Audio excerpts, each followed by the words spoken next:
Night audit at the Granger Hotel is supposed to be boring. Midnight to 8 a.m., just me, humming lights, and the ghost white lobby aquarium. Boring keeps you paid. But last week, boring found a trapdoor. At 1:07 a.m., the air cooled like the AC had gulped liquid nitrogen. The thermostat read 70, but my breath fogged the glass counter as I leaned forward.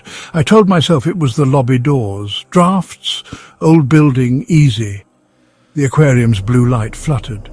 The angelfish stopped, not slowed, stopped, fins frozen like paper cutouts.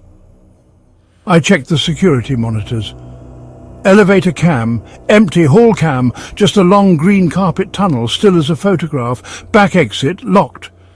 Then static crackled across camera 4, the view of the 4th floor corridor outside room 417. When the image steadied, someone was there. Tall, slight, back to the camera. They wore a hotel robe, but it hung wrong, as if the shoulders were too far apart. The belt was wrapped twice around a waist that couldn't settle. The head tilted at an angle you only see in broken dolls. The corridor's motion detector light flicked on, then off, then on again, as if it couldn't decide the person existed. My scalp tingled. The tiny hairs at the base of my skull zinged upright. I swallowed air. It tasted like a spoon. The phone rang. I jumped so hard my knees slammed the desk. "Front desk," I said, surprised my voice worked. The whisper scratched again. The handset chilled against my ear, as if the line itself were made of ice. "You," it said. I put the phone down very carefully, trembling.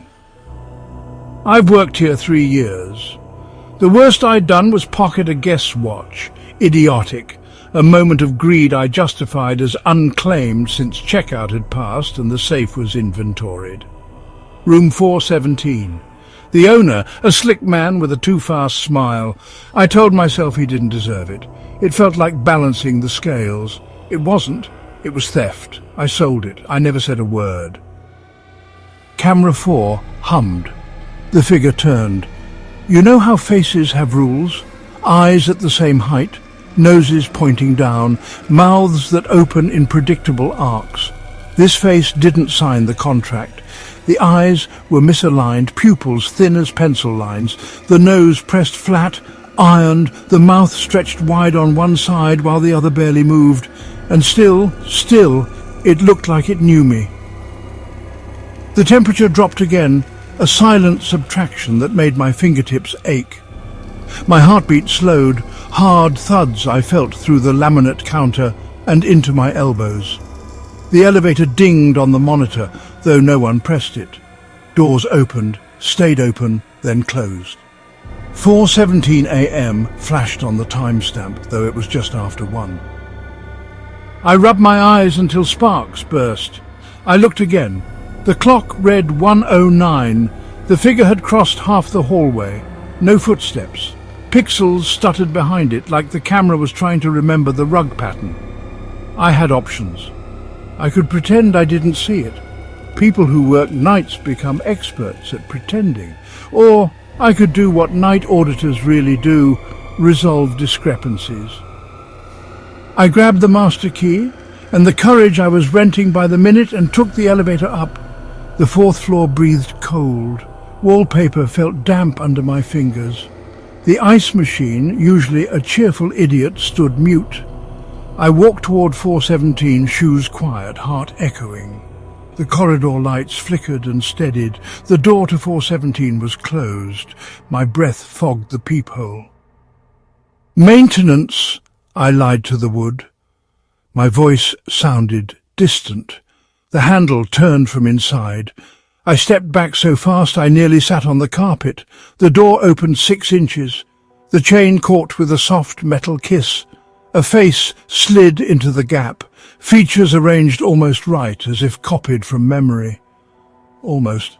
The mouth curved wrong at one corner. The eyes watched me like I was a dot they were connecting. "Room 417, it said, tasting the numbers. "Night audit." "I'm here to help," I said, sweat prickling my spine under the polyester blazer. "Has there been a disturbance?" "Disturbance?"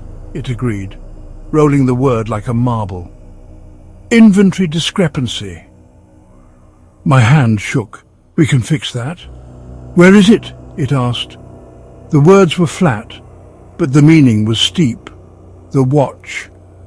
A sound rose in my ears like static or ocean. My skin wanted to run off without me. I swallowed a confession that had dried in my throat for years. I can make it right," I said. "Repay, replace, report. I'm sorry." The figure's head tipped farther. A vertebra popped without pain. The chain slid free by itself. The door opened wider, but the room beyond was darker than rooms should be. No lamp, no TV glow, no city light. Just a soft black that looked as if it would soak through your clothes. "Say it," it murmured. "I stole your watch," I said, shaking. "From this room." I tried to justify it. I was wrong. "I'm sorry." The hall light steadied. The air warmed slightly. In the darkness, something like a breath rippled the curtains that weren't moving. The mouth shifted, as if my words reminded it how faces work. "Balance the books," it whispered.